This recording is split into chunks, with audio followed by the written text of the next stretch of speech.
I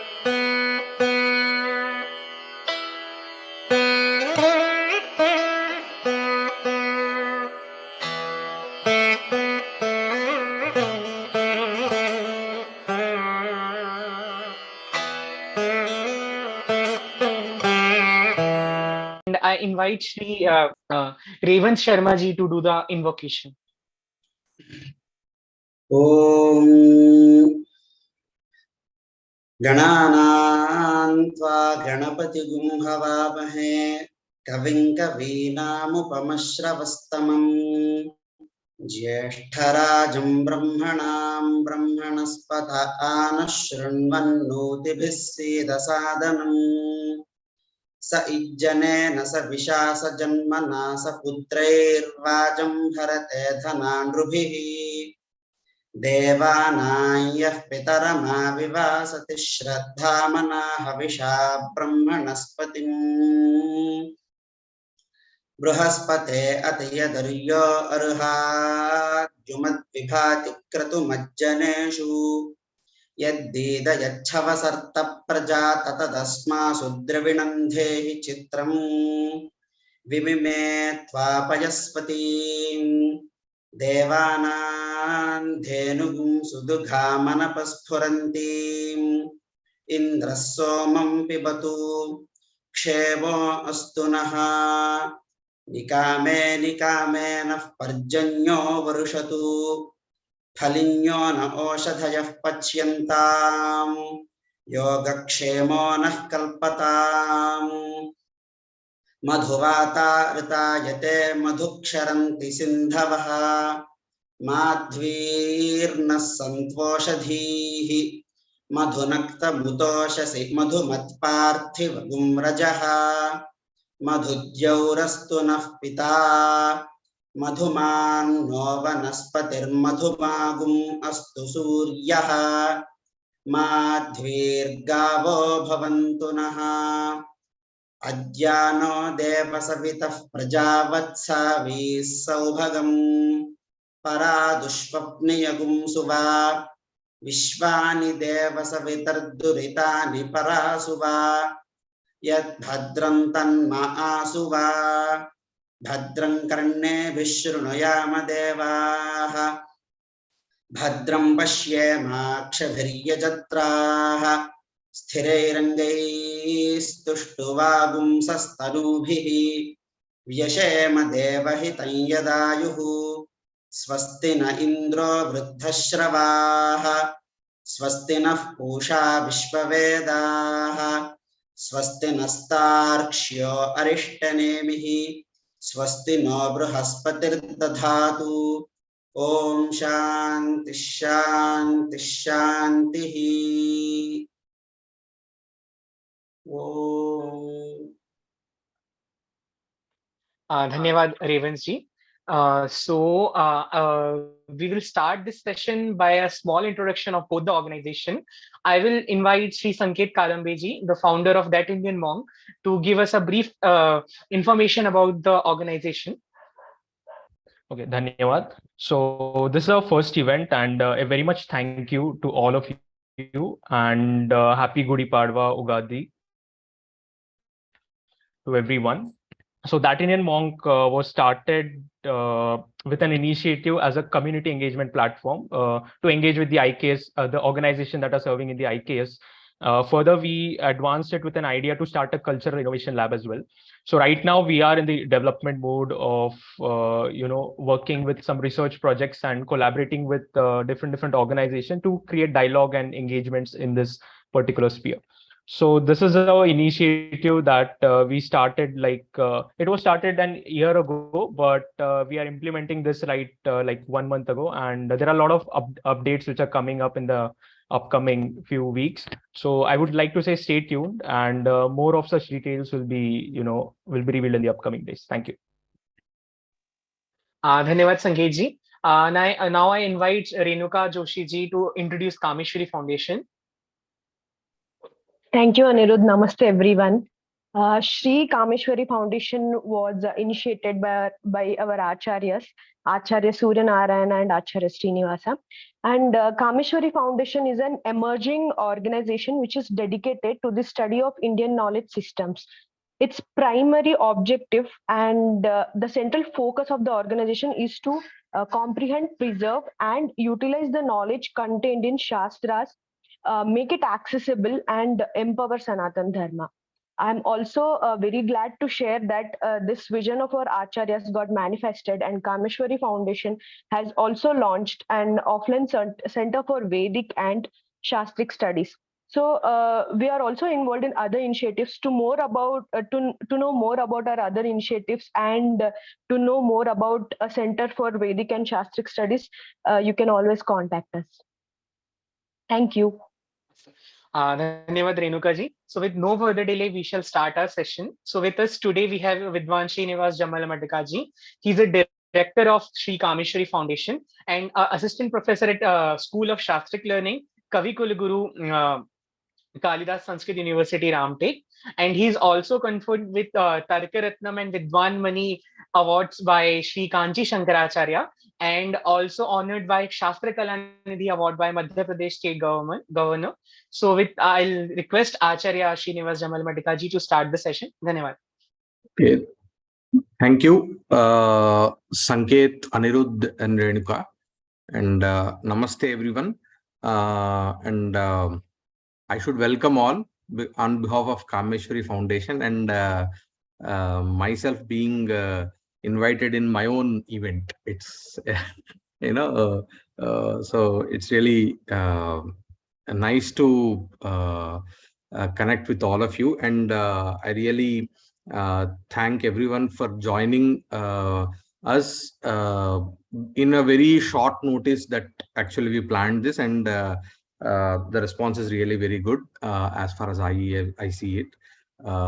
So theme of what we thought of today is like rediscovering our own, I would say, many things related to culture, our own practices. There are many practices which we don't actually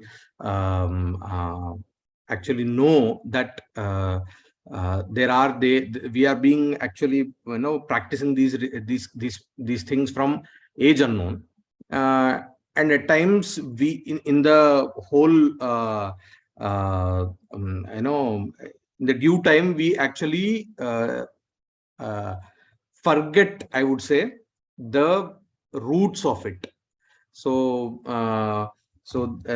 again, I think the time has come where we have to again rediscover many things. I would say it's not more about inventing or knowing the scientific reasons behind any ritual or practice. It's moreover like rediscovering things and knowing or trying to understand what could be the reason behind such practices that we have in our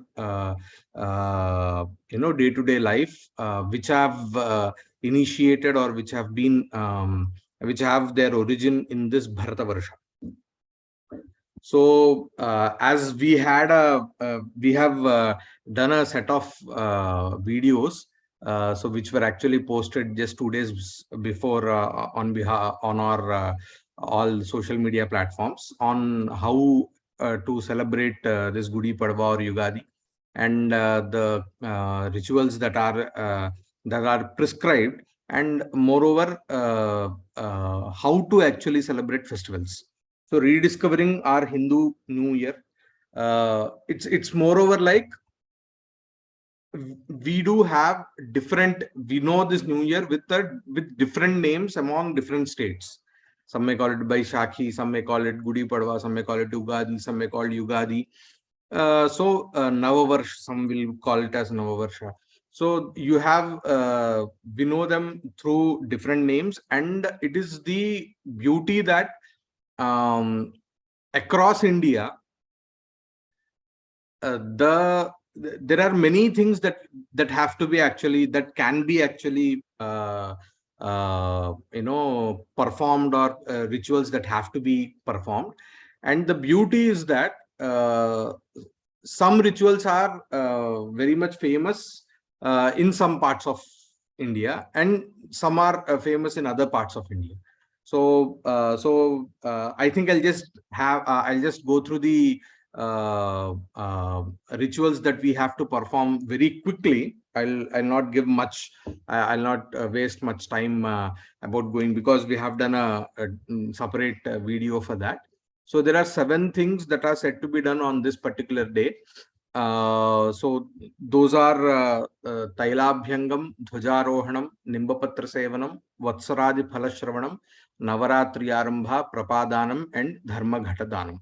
So if we see among them, among all these rituals, so Abhyanga is the first and foremost thing that we have to do. So what is Tailabhyangam? It is nothing but applying oil throughout your body and having a good massage, thorough massage. Actually, if we see the Ayurveda texts in the Nitya Karma Anushtana, I mean, what are the things that we have to do every day, each and every day, starting from when you wake up, you have to brush your teeth. So all of these things have a detailed description in our scriptures.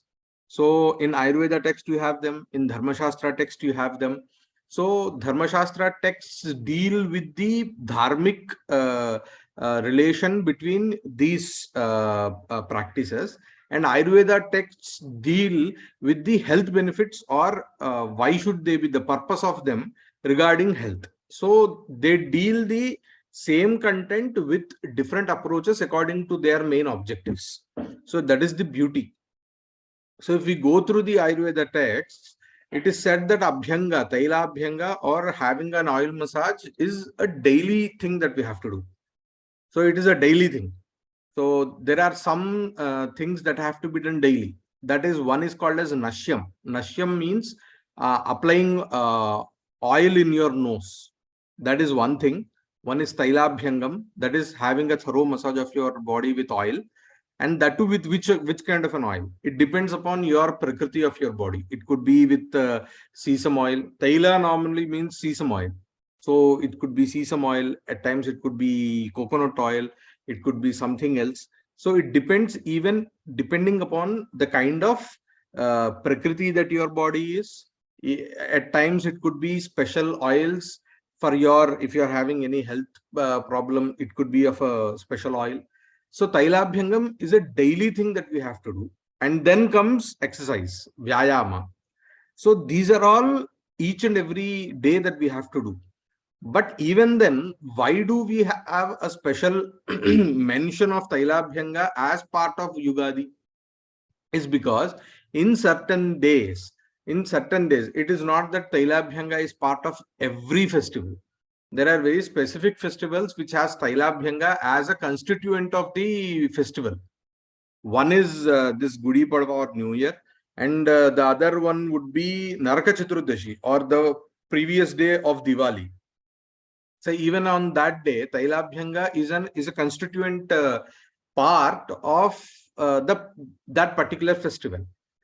This thing, so there are special days, occasions, and on your birthday, on each and everyone's birthday, they have to perform Tailabhyanga. That is, you have to have a bath. Before having a bath on your birthday, you have to have an oil massage. So there are special days that have been again mentioned, on which you have to do Tailabhyanga without fail. So as a general health, this thing, for a general betterment of your health, you have to perform Tailabhyanga each and every day. If it is not possible, at least on special occasions like these, we have to perform Tailabhyanga. So it has many benefits. One thing, okay, the health benefits are dealt in the Ayurvedic text, saying that you'll get rid of Vata dosha, you'll get rid of your stress, whatever bodily or mental stress you are there, those things are there.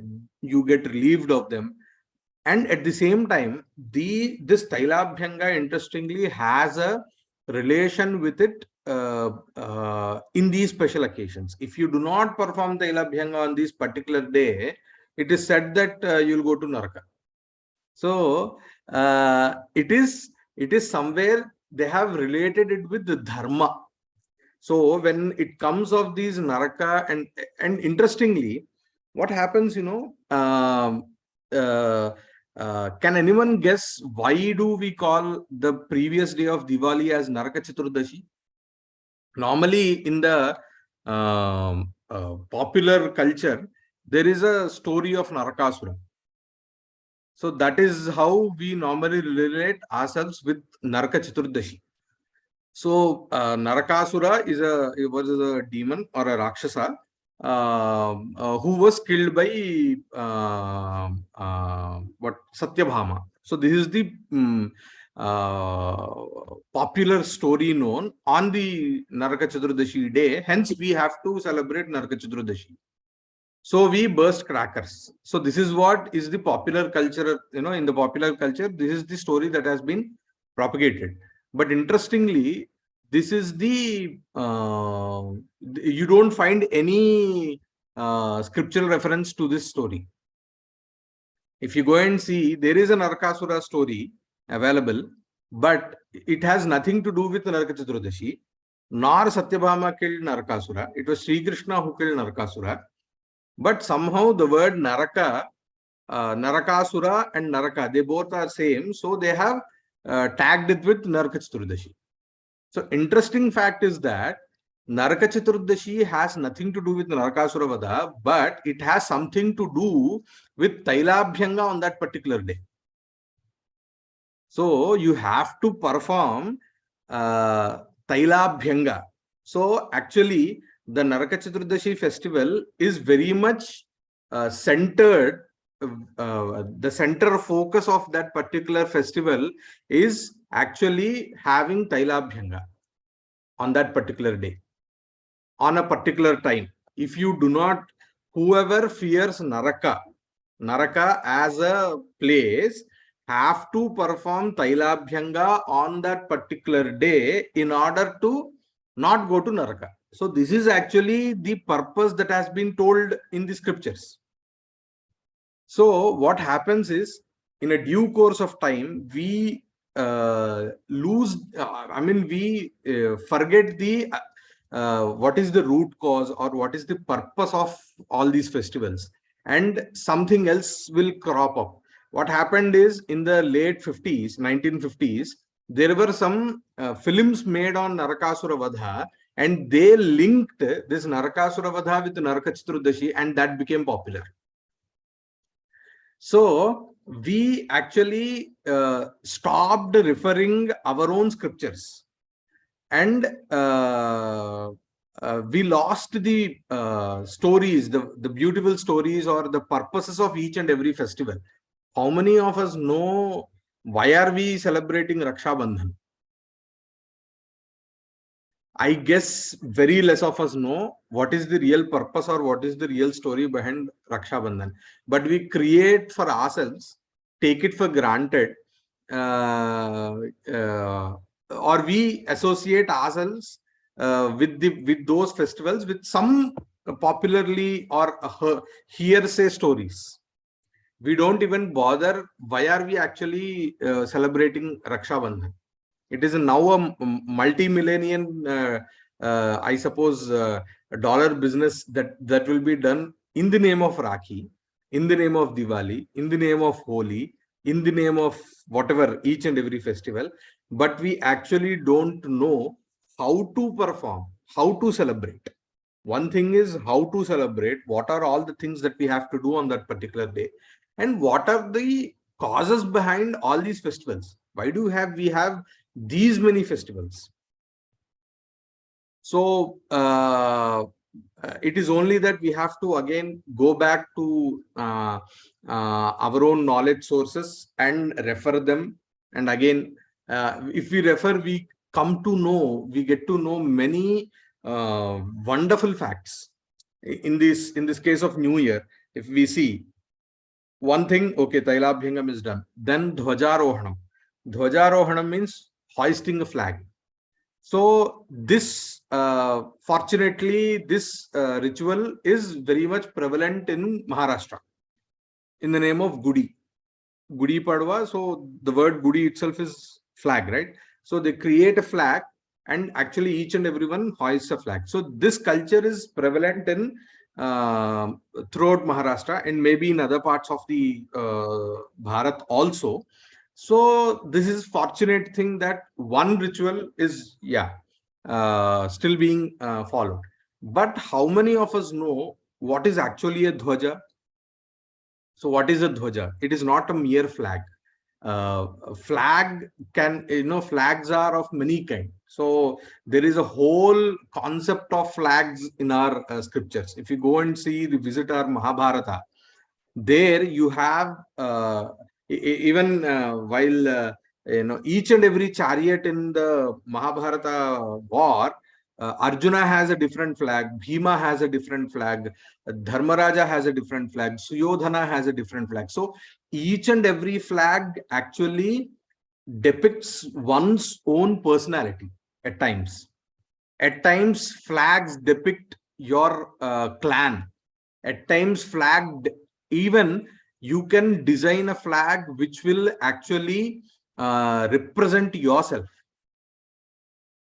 So flags are a way to actually symbolize our own self, establish our own identity.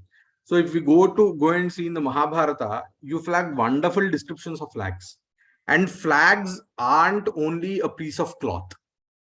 So dhwaja is a concept which is a piece of cloth along with its pole. So at times a pole itself can be a flag. So if we see that culture is being still followed in the Raja Prasthanas. So in the cascade of Rajas, if we see, even now in the Mysuru Maharaja's palace, you do have something called as a Dasara Darbar. In the on the occasion of Dashara, the Mysuru Maharaja, even today, they perform a darbar. I mean, a royal court. So when the king actually used to come, you have something called as a Raja Danda. So you have a stick actually. So that stick represents the whole kingdom. The stick represents the king. So how should a stick be? What are all the symbols that a stick should have? If he is a Chakravarti, what kind of a stick that it should be there? So these are all parts of dhwaja. So there are wonderful depictions of all of them. So I think if we have any students of design, it will be wonderful if they can recreate those designs. So there are wonderful, I mean, what kind of metals that you can use, what kind of stones that you can use, what kind of symbols like lotus, Nandi, what are all the symbols that you can use? What are all the symbols that can be used as on a flag? And what are all the symbols that have to be used on the pole of the flag? So in this way, you have a lot of description out there. So there is no need for us to actually go somewhere else and look for a philosophy for a flag. So we do ourselves have.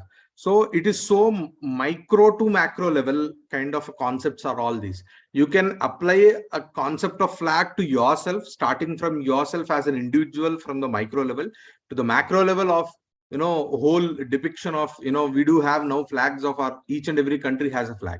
So what is a flag? It is a representative of our own country. The whole country is being represented one by one piece of cloth. So from micro to macro level, you do have, even if you take a flag of United Nations, it is a depiction or it is a symbol for many nations. So in that way, we do have all these concepts right there. It is only for us to go there, revisit them, and again come back and present them on contemporary platforms. So that is what we all have to do. Even now, what we have done by creating a video is, it is nothing but, it is not me, I am not something great. I haven't created anything. It is only that I am just referring those texts and just coming here and just giving you or sharing that knowledge which I have actually found to be there, and put it in a contemporary platform wherein each and everyone can actually access them. So by revisiting, you kind of I would say rejuvenate, or at least if you can find some pride in yourself of being a Bharatiya or a Sanatani, that itself is actually the purpose of revisiting our own knowledge systems. And coming to the other thing, okay, Nimbapatra Sevanam is a kind of not a Nimbapatra Sevanam, but a very typical kind of a chutney is made in southern part of India. So Nimbapatra Sevanam has transformed its shape, transformed itself in the southern states in the due time. So we do have something called as we prepare here in the South India, we prepare a mixture of a chutney with tamarind juice in it, and neem flowers, and mango, and all these. I mean, all kinds of tastes are amalgamated and created. A chutney is created, and you eat on that particular day some of it. As saying it, it symbolizes that all the six kinds of tastes, they represent each and every emotion. So life is nothing but an amalgamation of all kinds of emotions. So this is how we actually try to have a commentary upon that particular ritual. But if you go and see there, Nimbapatra Sevanam is said. That means you have to drink neem juice or eat neem leaf. Why? Because in the Ayurveda text, you have something called as Rutucharya. So each and every season, we do have very specific kind of foods, what can be eaten in each and every season, what have to be avoided, how should we actually how should we keep our homes. I mean, how should we keep our homes in each and every season. Even that is also dealt in Ayurveda text. Whether you should cover all your windows or open all the windows, or should you have a special kind of curtains in special kind of seasons. What are all the special things that you have to eat. So bitter, anything that has bitter taste to it has to be consumed in the Vasanta Rutu. That means from today, it is Vasanta Rutu. And what happens is, before this Vasanta Rutu, we had winter season, right? So what happens is, in winter season, lot of kapha or kapha is generated, and because of the heat of Vasanta Rutu, that kapha actually it melts down, and the resonance of kapha will be prevalent, I mean, there in your stomach, and due to that we may have diseases that are caused by kapha prakopa. So in order to get rid of them, you have to eat something which is bitter. So on the first day of the year, New Year, at least on the first day, as a medicine, you eat something which is bitter, and Nimbapatra is the best source of bitter taste. So that is why Nimbapatra Sevanam is being, I mean, the purpose of Nimbapatra Sevanam could also be this. So I am telling this from the perspective of Ayurveda. And if you see it from the Dharma Shastra, it is a must thing that you have to do, as you have to take it as a prasad. भोग जैसा आपको उसको खाना है बस. Then we have Vatsaradi Phalashravanam. So interestingly, we have a very great tradition or a very great legacy of astronomy in our Bharatavarsha. So we have all these almanacs being prepared. So we have this great parampara of all, Siddhantis, which we call them. scholars of Jyotisha who prepare almanacs. They prepare calendars for thousands of years at a time. They can prepare almanacs for hundreds of years at a time. They can even predict when can a solar or lunar eclipse can happen on 2050 or 2060 or something from by here sitting here today itself also. So they prepare, and each and every year they predict how much water, how much rains will fall, what could be the food, how will the crops be there. Do we have are we going to have any earthquakes, or are we going to have any drought situation? So all of these, and at the same time, each and everyone's moon sign, based on their moon sign also, they predict how, in general, how would the upcoming year could be. So there were many astrologers who have predicted the pandemic also. There are many people have predicted earthquakes. They may not be popular, but and it is not possible for each and every scholar of Jyotisha also to predict in a very, as it prediction is a very tough game. So it is not that easy to predict.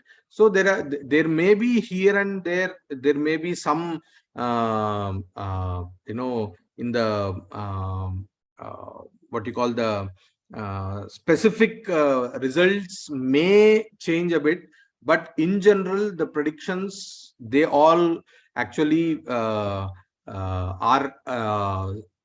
believed to be right. And then we have another thing is Navaratri. So Devi Navaratri. So we have as we celebrate, or we actually have a Devi Navaratri Utsava in the Sharad Rutu, or the Dashara, what we call the 9 days or the 10 days, where we actually do puja to the Shakti or Devi. Even Vasanta Navaratri is also as important as Sharan Navaratri.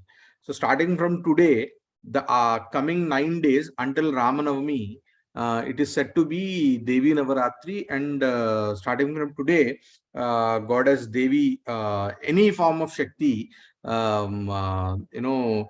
she will be celebrated and she will be worshipped specifically. And even the Upavasa Diksha, normally people do Upavasa Diksha in the Sharan Navaratri, that is on the Dashara 10 days. Even in some parts of India, starting from today also, they do this Upavasa Diksha.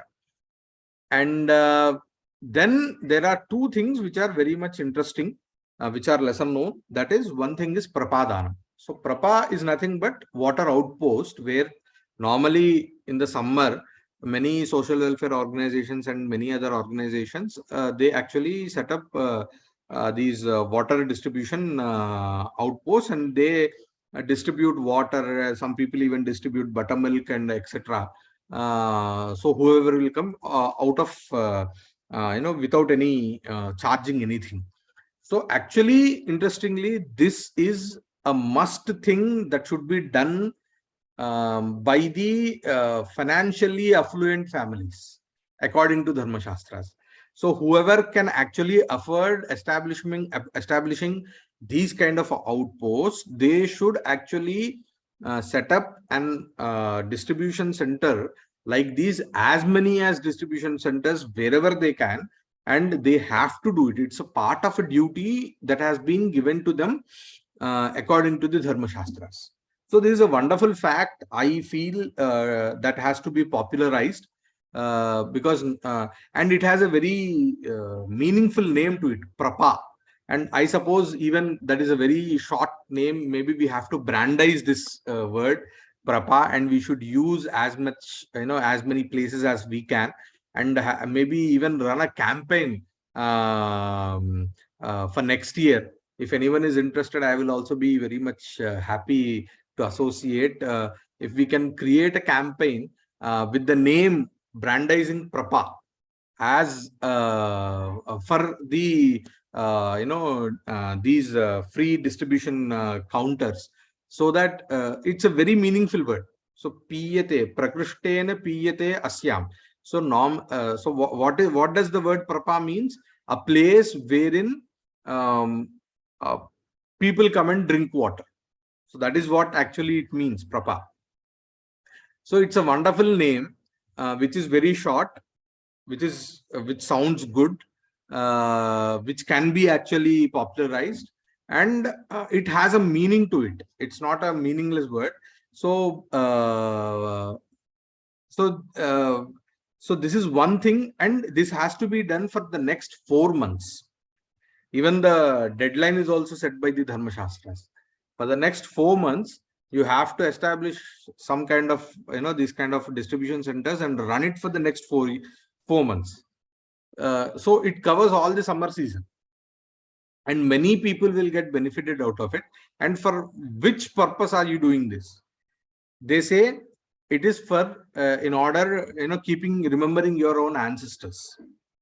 In the name of your ancestors, you have to establish all these outposts. So this is one kind of a dharmic ritual, and I would like to emphasize upon this particular thing. Whenever the Shastras say something, you have to do it in the name of your ancestors, these kind of practices are actually solutions to many of the problems that we face in our materialistic world.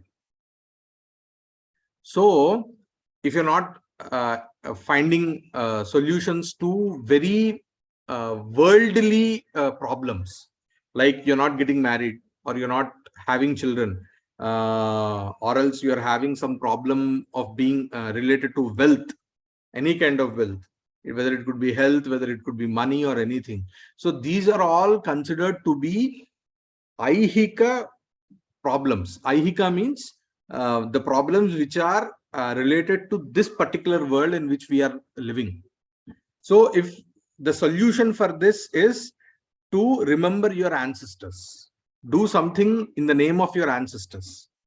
So by establishing this Prapa, it is said that your ancestors will get they will get the tripti, pitru tripti, which we call it as.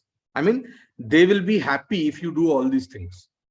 If your Pitridevatas are happy, then you will not have any kind of problems in your materialistic world. So all your materialistic deeds would be answered. So that is one other benefit out of this. And the last one is Dharma Ghata Danam. That is, whoever do not have the financial ability or the capability to establish these kind of outposts can actually give away water each and every day. So it is nothing but take a small pot, fill it with drinking water, and distribute it to as many people as you can. So this Dharma Ghata is said to be in the form of Trimurtis, Brahma, Vishnu and Maheshwara. So you are giving this Dharma Ghata to someone in order to one is the purpose, the purpose is the person will have water on the summer season. At the same time, it is said that you need to have a purpose for each and everything. So they say that, okay, whatever you want, you wish, it will happen. So for that, in order to fulfill your own wishes, you can give away one Dharma Ghata each and every day until for the next 4 months. So in this way, there are multi facets to each and every practice that we actually have, rituals that we have. So rather than, what happens is, now the youth or whoever in the teenagers, normally we have this tendency of asking questions. But what I feel is, asking questions is the right thing that we have to do, because the journey starts there. But we have to not sit idle by just asking questions and saying that I am not finding answers. So if you ask a question, it is even your responsibility to at least put effort to find the answer for that also. If you're not able to find the answer right away, try to find the answer by doing some research, and definitely that effort will lead you to the answer. So we need to question each and every ritual, each and every practice that we actually have in our culture. At the same time, we all have to even spend time and put effort in finding the answer. That is more important. And that is how I found answers to many of my questions. And I will try to even, whenever possible, try to create content and create content regarding each and every festival, each and every ritual. There are many things actually. One person cannot actually do the whole rediscovering thing. I think it's a movement of rediscovery that has to happen now. And we do have a very positive trend that is going on now, because even the government is also funding many of the IKS projects, that is Indian Knowledge System projects. So we all have to maybe try our own or put our own efforts, a little bit efforts, so that we may rediscover our pride. By rediscovering all these things, what I find is you are doing nothing but you're actually finding your own self pride, which we lost in the due to the colonial effect, or before that, whatever happened, the invaders effect and all. What happened is Bharatiyas, we Sanatanis or we Bharatiyas have lost our self pride, which we have to reclaim by rediscovering the purposes and rediscovering the knowledge sources.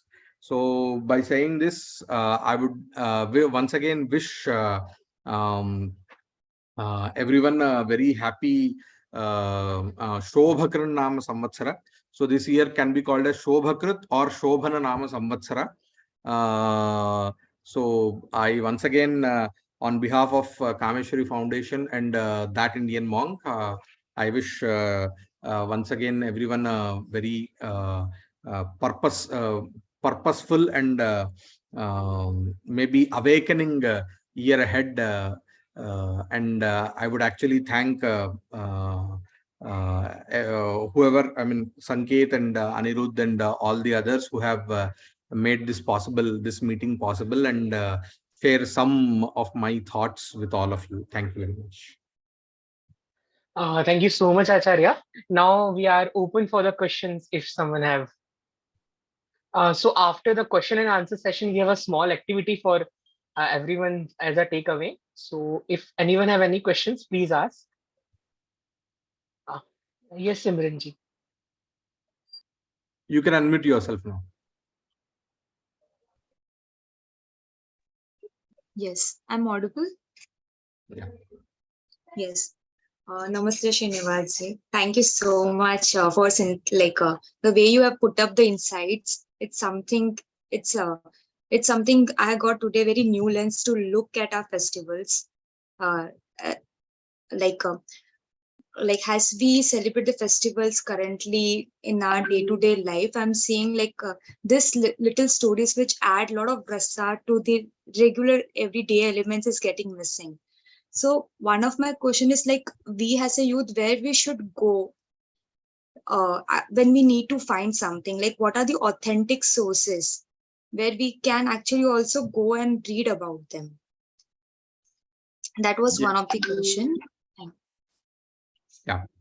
So one thing would be, so there is this text called Nirnaya Sindhu and Dharma Sindhu. Possibly some of the English versions or Hindi versions are all available. So these are actually the source texts for regarding festivals. So you find at least very concised kind of description given in these works. And if you want some details more, there they actually quote the sources of these things. So whatever they give, they just give a very particular source citation which is just needed.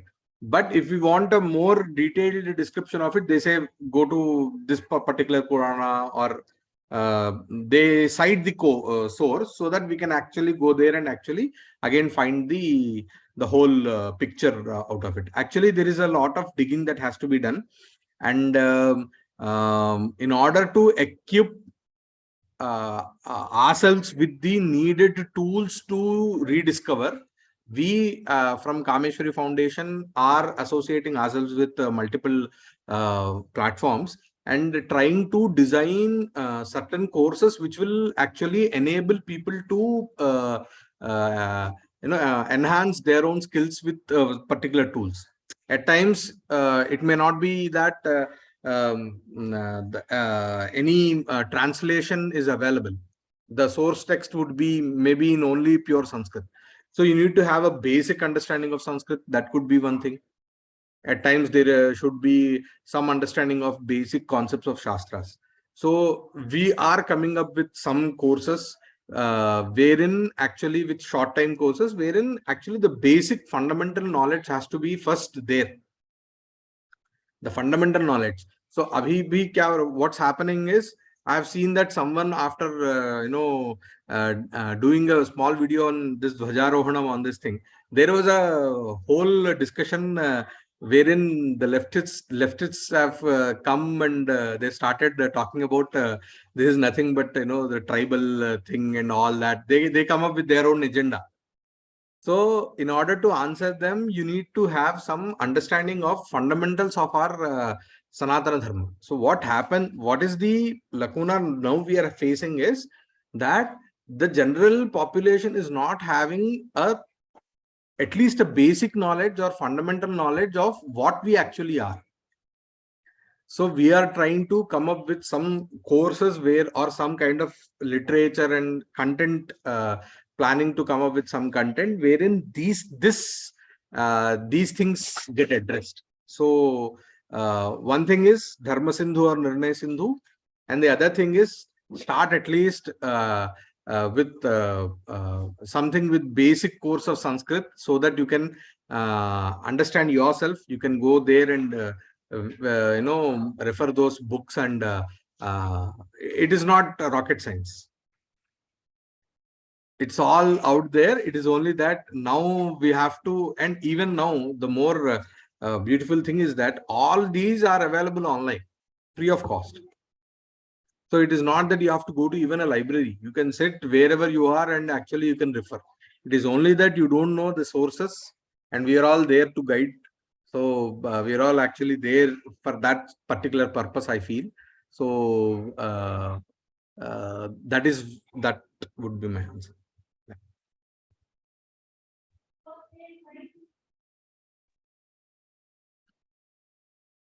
Namaste. Yeah. It was a wonderful session and thank you so much for these insights. I would like to know that you said 7 things which I got telagam. Sorry, my pronunciations are not clear because these are the Sanskrit words and I'm not used to it. Then one was water wala thing, one was Dhwajarohan. And I missed 2 3s. I don't know which one it is. Nimbapatra Sevanam. Nimbapatra, yeah, I got that Nimbapatra also. And there is no need to worry. I made a total video of it. Anirudh, could you please share that link in the chat box? So that is why we are creating content wherein this kind of knowledge can be shared with each and everyone. So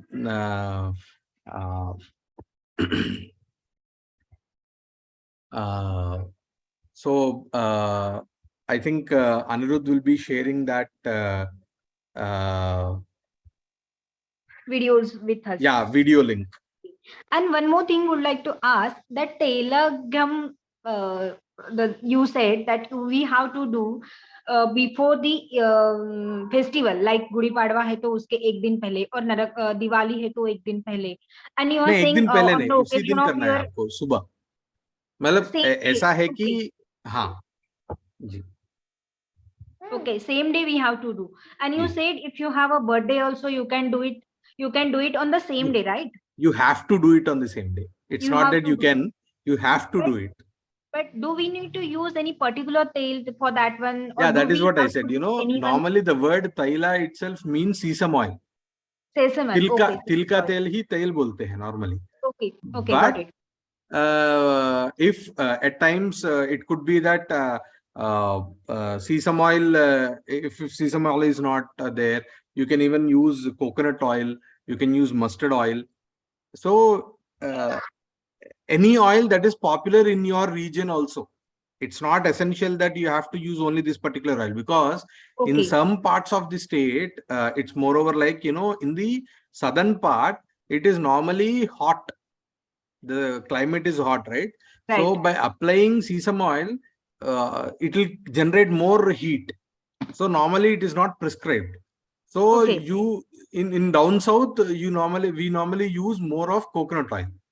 Okay. If you go towards the Uttar Pradesh or Bengal region, even in Mustard oil. food they eat, they use mustard oil. Yeah, I am Because there only. they need that kind of an oil which actually generates more heat. So mustard oil generates more heat. So, and if you are having excess body fat, you can use mustard oil. Okay. So even Ayurveda, and according to Ayurveda, first you have to check what your prakriti is. Is your prakriti is of a kapha or vata or pitta? So Okay. then also there may be special oils that can be prescribed, but normally safest oils are mustard, sesame oil and coconut oil. Coconut oil. Okay. One more thing I want to ask you. I forgot that one. Which one? Oh, I'm sorry. I forgot Yeah. that. I want to ask you something. Okay, that oiling has to do by someone else or has to do by ourselves only? If you have a fortunate Big you question I'm have asking. someone who could actually do, then that is great.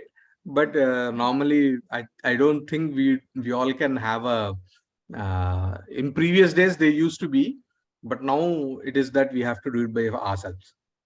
Okay. Yeah, true. Yeah, thank you so much. If you have any other questions, please raise your hand. And if you get any questions after the session, feel free to mail us. We'll drop our mail ID in the WhatsApp group and even on the chat. So I thank Srinivas Acharya for the very insightful session. And we got to know about so many things. And like some things I also heard first time related to Narka Chaturdashi and other festivals. So we need to look at our scriptures for festivals. Otherwise, we are just making $1 million industries for the festivals, and people are coming and just setting up. The foreigners are getting benefited from the from our festival. So we need to work on this. Thank you so much, Acharya. And we'll be having insightful sessions like this in future also. Now I will invite Sanket ji for a activity as a takeaway. Yeah, thank you. So thank you, everyone. So I'll just take like 10 minutes. I was planning to design a big activity, but then I thought it will be already late. So it's just a takeaway for you all, because we have this one thing within us. जब कोई नया साल आता है, तो we plan a resolution for us. So this activity, I thought, let us plan something else, which connects us more to self and not just the material things that we always dwell upon. So I'll be sharing my screen, and we'll take you through that small presentation which I've created. I hope you can see it. Is it visible? Yes, yes. Cool. So it's a ritual designing process.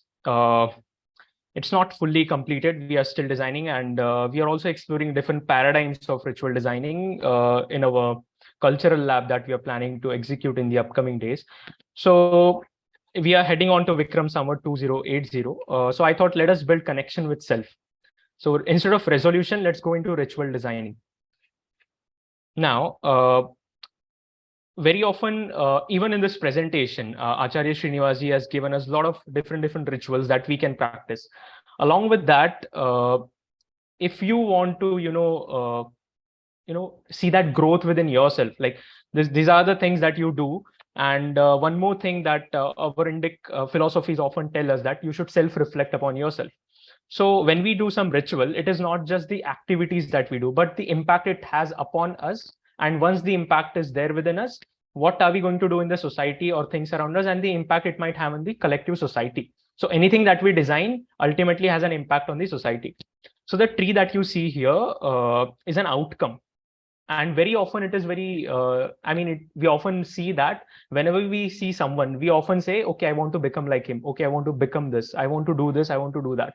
But we don't look at the fact that what are the seeds that were planted, in order to ensure that whatever we are visualizing right now, वो possible हुआ है. जैसे किसी को scientist बनना हो, किसी को कुछ भी बनना हो, someone wants to become prime minister या कुछ भी. So we don't see the process. We just have a binary approach. We see where we are. I mean, we don't even see where we are right now. We just visualize, I want to become this, and we start working towards it. But are we taking care of the environment that is around us? Are we taking care of why do we want to do it? And when we dwell upon these questions, I call them, of course, it is known as grounding principles.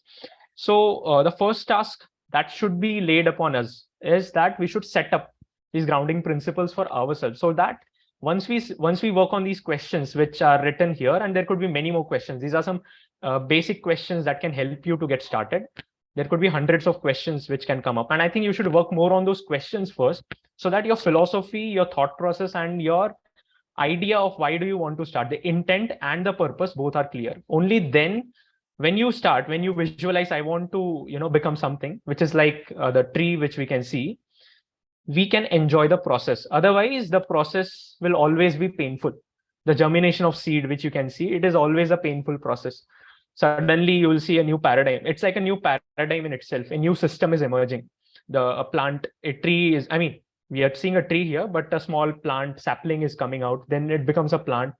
Then it grows up and it has branches. This tree doesn't have fruits, but we start visualizing fruits, which are benefits. So let us make those benefits as byproducts. So when we design a ritual, I want all of us to take up one ritual in this year. We are starting today, the new year. So let us take up one ritual. It could be a simple ritual, like before sleeping, 5 minutes, I'll do meditation. Or even if it is not meditation, write down reflections. Or even if it is nothing like that, pick up any activity that you do and do it consistently. What happens usually when you do things consistently is that we often plan something, we often plan the end goal, and we do it for 1 or 2 days, and then we end it because we don't see the end results. But when we do it consistently, we can see the tree that we want to actually, we are visualizing. So some few of the questions that you should answer first is, why do you want to plant that seed? First, why do you want to plant a seed in itself? That is the first question you should ask. And then what kind of a seed that you want to plant? So when we talk about why do you want to plant a seed, it could be any activity. Let's say I want to become a cricketer. So why do I want to become a cricketer? You should ask these questions. You want to become something, ask this question, why do you want to become? Is it your compulsiveness that is driving you there because you saw something around you? Or is it something that is naturally driving you? So these are some things that you should be able to answer. Then what kind of a seed? Once you have a clarity of why do you want to do it, then what kind of element that you want to do it in that entire space, like Indic knowledge systems that you are discussing today. So there are a lot of segments. So what is that segment that you want to pick up that relates to you, that you can actually cherish and you can learn? It's not about becoming an expert, but you can express what you're learning, more of reflections. So what is that journey that you want to pick up? Then where do you want to plant it? Now, where can be anything. Here we talk about the area. It could be anything in your life that you can relate to. Then what will happen if you don't? Okay, we often desire of something. What if we don't become that? Are we going to end up everything that we are curating, or is there a way out of that? Not way out, but are we going to evolve through that process and use that journey as an experience to cultivate something new? You should ask these questions. And then what will you do once you receive the outcome? Let's say this tree which is formed, are you going to use it only for yourself? The fruits which are coming, you're going to consume it for yourself, or you're also going to involve the society? They can use it for getting the shade of it or the fruits of it, anything. So what is the impact, the ripple effect of what you're creating? So these are the grounding principles which you should step up. Only then you plan out to plant a seed, which is the input. And then once you see that, okay, there's a sapling coming out, that is not the end product. What happens is whenever, even if we are in the journey of sadhana, if you're doing some kind of meditation or something, we start seeing some benefits, the outcomes. We think, okay, we are there. We don't know whether we are there or not, but we suddenly start something magical things are happening. Maybe they are not happening. But even if we see them, we think, okay, we are the gurus or something. So know the process, what is happening. So always have a guru with you and always consult, always be, as they say, be under the feet of your guru. So the sapling process that is happening, is it an end journey, or has the process started? Question these things always in the journey, and then it will keep evolving, and then one day you might become a tree. You may not know that. That is the beauty of it. You may not know that has happened. And once you get there, what are you going to do with that? Like, are you going to carry that pride within yourself and host yourself like that, or you're going to create an impact in the society of whatever you have? Are you going to express, I mean, give it out to the world? So these are some things that you can plan out. So pick up one activity this year, as simple as it is possible. Don't pick up 5 to 6. In resolution, we plan out like 100 of things and we do nothing. So pick up one thing, small thing, even if it is for 2 minutes, just do it consistently every day without any question, irrespective of the fact whether you're going to get nothing out of it. Just do it. Let it happen. You will definitely reach somewhere. So this is a small ritual designing that we thought. And if you guys do anything like this, do share it with us and we'll share your experiences. And more practical approach towards this, we'll plan it out and create a video for you guys very soon and share it on the group. So this was one thing that we planned to give a brief in a short note, because we are running out of time. Second is, it's an announcement that we are launching a pranayama session. It's a 21 days free course. We are launching it on 2nd of April, which is the end of Kamada Ekadashi. So it will occur on 6:45 to 7:15 a.m. every day. So our instructors are Sachi and Renuka. So they both will guide you throughout the session, and it won't just be like, just you come and dwell into small practices. We'll also get into some engaging sessions in that 20 to 30 minutes of time. And we'll also curate some activities for you guys. So it becomes, a learning experience, and not just that you come and do some pranayama and get away. It becomes a reflective journey for all of us, the one who curated and the one who are doing it. So we are planning an engagement it's an engagement activity that we are planning, and we'll roll out the banners and details of it very soon. So stay tuned for it. So that's all that we had for today. If you want to stay connected with us, do join our WhatsApp group that we have curated. And for any questions or something, you can mail us, follow us on our social media. And more importantly, this is just one of the videos that we launched today, which was about rediscovering the Hindu festivals, the Hindu New Year. So this is a series that we might cover. And if we are blessed today by Srinivas ji to guide us on this session, and the campaign which he said, Prapa campaign, it's a very great initiative. We can also join in and support that idea. So definitely we had a lot of takeaways from the session. So if you guys have any question or any doubts or anything, or you want to collaborate or do something, please let us know, and we'll be happy to help. So yeah, Dhanyavad. Anirudh, over to you. Dhanyavad Sanket ji. So I like to thank everyone who have joined the session, and we wish that you will be continuing us in our journey of rediscovering all other Hindu festivals and rituals based on the scriptures, not on the way we are celebrating nowadays. Special thanks to Srinivas Acharya for blessing us with so many insightful information. We will end this session here, and we'll continue this journey, and we'll meet in further new next sessions on covering the various other festivals. So thank you, everyone. Thank you so much. Dhanyavadaha. Shri Gurubhyo Namaha.